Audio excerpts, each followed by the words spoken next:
Hello, and we're today backstage of Gartner Auditorium of the Cleveland Museum of Art, getting a behind-the-scenes tour from audio technician Alan Bise of what goes on while you're enjoying the performances, either live or streaming or online. That's right. Alan, thanks so much for being here.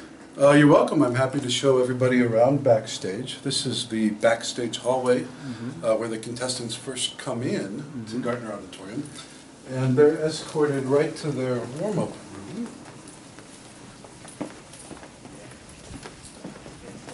which is here. And we can see that this is their warm-up piano. We have it covered and the lid down so that it doesn't create too much noise and bleed out to the stage. But they spend about 30 minutes prior to their performance in this room. Some of them play for 5 of that 30 minutes, some play for all 30 minutes. Some change clothes here, some come already dressed. We have some light refreshments for them, a little protein, some bananas, some water, and things as they might need. And so this is their holding room. Very good. Then, when it's their time to perform, they're escorted out and right to the stage, actually. During that process, I'm in communication with the radio station and the live broadcast announcers. And the other members of the technical team to determine when the contestant should go out. So they hold right here. And this is stage left. And they hold right here. And then when the contestant wrangler, Rebecca, we call her the contestant wrangler because she makes sure they're in the right place. When I let her know to send them out, out we go to the auditorium. And here we are on stage. So this is sort of the view from stage of the audience. There are 2 pianos right now, which of course is not the way that it is for performance. Every morning the piano technicians are here tuning prior to the house opening. And of course the contestants have 2 pianos to choose from. One of them is a Hamburg Steinway. One of them is a New York American Steinway. And the technicians like the pianos to be in place when they're tuning so that they can hear how the sound is ringing with the hall. So they're pretty close to performance position. If we come on around, we always leave one piano in performance position. You can see the white spikes, which you may not be able to see from the audience. So that as the technicians are tuning, we're actually listening to our microphones and making sure that the sound is correct and there aren't any problems with our audio beforehand. Some interesting things. It's hard to tell the difference from the audience between the New York and the Hamburg Steinway, but there's one way that you can tell. And that's this knob right here. This is the German Hamburg Steinway, and the American piano does not have that particular knob. That's the only way you can see. It used to be that the casters are different, but now they're made the same. Made the same. Interesting. Have you made any acoustical adjustments to the hall? Well, the hall has variable acoustics behind these walls. They're actually acoustically transparent. Those are screens up there as opposed to hard walls. Behind the walls are a series of curtains that can be infinitely adjusted. When all the curtains are deployed, the hall is dry because it soaks up sound. When they're all retracted, the hall is at its wettest point, the most reverberant. And we're operating at the wettest possible setting to create the most reverb in the house. And this was all put in during the renovation of the auditorium, correct? Yeah, that's correct. Wonderful.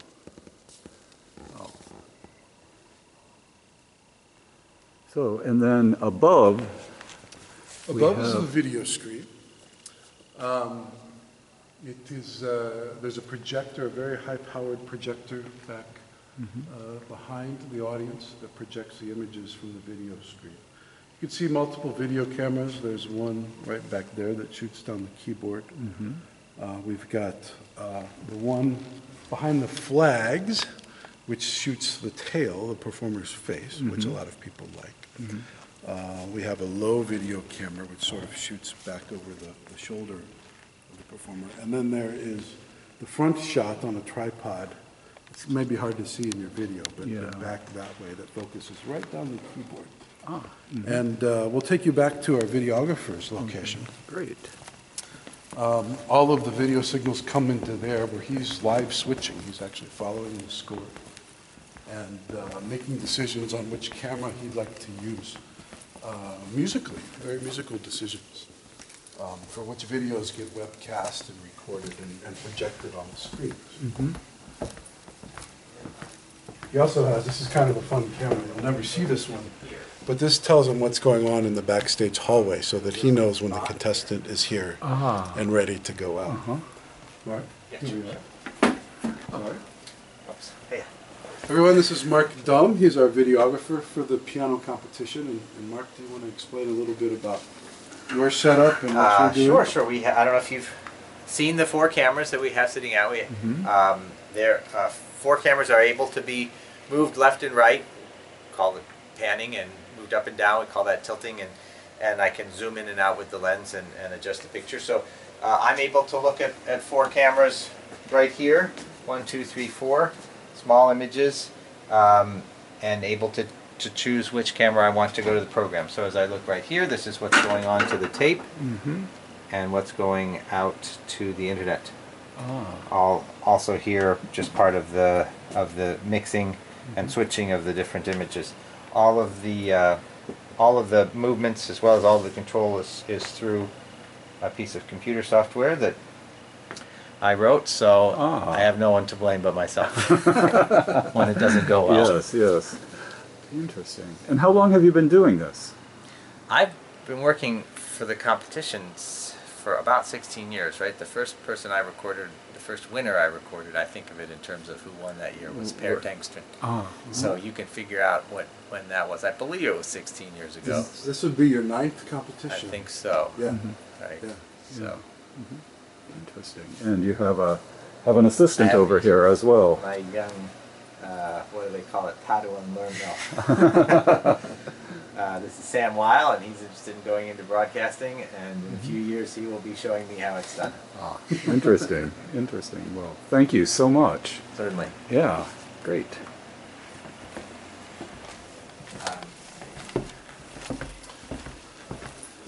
And then, of course, we live broadcast on WCLV Right. every minute of the competition. And that audio gets fed to the web stream as well. And this is what we call our broadcast control room. This is where the microphone signals come into here. And I listen to the radio. In fact, we can hear the radio monitor right now. This is live on WCLV, the BBC Noon News. And we coordinate when the contestants go out. We make sure that the jury is seated in the jury room. Or I'm sorry, in the audience. We make sure that the video guys are ready for the contestant to go out. We follow the schedule. We make sure that we're not in commercial at the radio station. So we're in constant contact with everybody through our radios, about 7 different people at any given time. And try very carefully to make sure that we stay on schedule, even though that can certainly be challenging, depending on what's happening backstage. So we bring in our audio signals. We record actually to 2 different computers at the same time. And then we split that signal and we distribute it out to broadcast, to video, to webcast, to radio here, and we can set levels independently depending on what each stream needs at any given time. We run backup recorders. It's a very high quality signal path. And we work hard to get the microphones hung in the right spot for the best sound. And over here we can see the stage on our stage monitors. It's hard to tell, but that's where the announcer sits. We can see the announcer. And through this video camera, you can see my hand waving. He can see us, so when it's time for him to talk, I just point into that camera, and that's when we go live on the air. And then we monitor the webcast right here. We're not webcasting at the moment, but we can monitor the live webcast right here and listen to it and make sure that everything sounds and looks good. And this is my colleague Bruce Eggery in the corner, who also records. You want to tell a little bit about what you're doing over here? Sure. Well, Alan mentioned that we split the signal to 2 computer stations. So this is one of those, and what I'm doing there is creating the final master recording, which each contestant takes home with them a copy of their performance.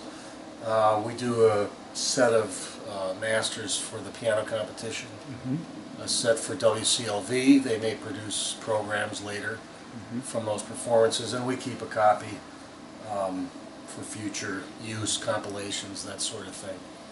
And the other thing I'm doing, spinning around this way, is we're also splitting the signal to a CD recorder and making a very fast live instant recording, which Alan hands to me right after the performance, and I duplicate and we take out for sale to the audience, so they can have a copy of the performance 10 minutes after it's done. Yes. And there are also DVDs being produced for the same purpose. So you can see the stack of CDs. We've already gone through 300 or 400 CDs. Wow. Making masters, and a couple hundred have been out for sale. So Yeah. that's what I'm doing. Yeah. And I remember the last competition, you told me that there you have people from all over the world who are ordering the CDs That's as true. well. Yeah. That's true. People will call in mostly after the competition and look through the list, which is all on the piano website. And I love that particular piece from a particular performer. Could I get a copy of that? And some people will buy all the semifinalists, everything they did. Others will pick and choose. Sure, we send a lot out. Yeah, exactly. Well, thank you so much. Thank you. This is very interesting. So the last room to show you is just the radio broadcasters room. Our announcers from WCLV are right next door here, and they sit in this chair, and you can see their broadcast microphone, and they've got all kinds of papers because they always need extra material to read in case we're running behind. Right. So that's when you hear them vamping on the air. It's because something's going on backstage. It's causing us to run late. But you can see that they have various video monitors. They can see the stage here. I don't know if you can get all the way over here. But this is the stage, and this is Mark Dumm's videography. So the camera shot switch. This is a different fixed camera, which it never changes. So we can always see if somebody's on stage or not. And then back there, that's the camera or the monitor that they look at when I point at them and cue them. You can see Bruce now in the room we were just in. And this is sort of their nest for 8 days. And they can actually mix themselves here on this particular mixer, where they can talk whenever they want. We give them that ability so that they can talk whenever they'd like to talk. And they don't have to be necessarily in communication with us. We get them on and off the air as necessary, but once we're live, they're in total control of what they say and when they want to say it. Well, I remember, again, during the last competition, we were, I had the opportunity to stay backstage during one of the rounds. And it was quite interesting. What we don't think about is how much potential dead air there could be unless the on-air personality is improvising. Yeah, there's a tremendous amount of improvisation. And luckily, in the program book, there's so much that the announcer can talk about. The awards, the jury bios, the rules of the competition. There's a lot of information that can be... sorry, Cindy. I can hear you, Cindy. Sorry. There's a lot of information that they can draw upon. And of course, we figure that the radio audience turns over, so the same exact people aren't listening every time when they're listening to a broadcast. Although we do know that we do get a lot of people who listen to every minute of the competition. If they're not here, they're listening at home or watching online as well. Yeah, and how many years have you been doing this? This is my 8th competition. 8th competition at this point. So, you know, for us, the 5 minutes before the first contestant goes out on the first day is a little hectic. Otherwise, you know, we're finding ways to entertain ourselves backstage, which we shouldn't make public. But, you know, it's pretty much like clockwork. It's very rare that we have any major issues. Even technical issues are all worked out at this point. And contestants take their responsibility very seriously, so they're always here on time. They're always well prepared and ready to go. And this year there are no good backstage stories. In years past, we've had some illnesses and some panic attacks and things like that. But so far this year, everything's been very smooth. Well, from what I can tell from sitting in the audience, it's all been going quite smoothly Yes. all around. Yes. So, Yes. yeah, great. Well, Alan, thank you so much. You This bet. is really very, very interesting. I'm glad to finally have it so the audience can see it. You bet. Yes. Happy Okay. to do it. Thank you. Thanks.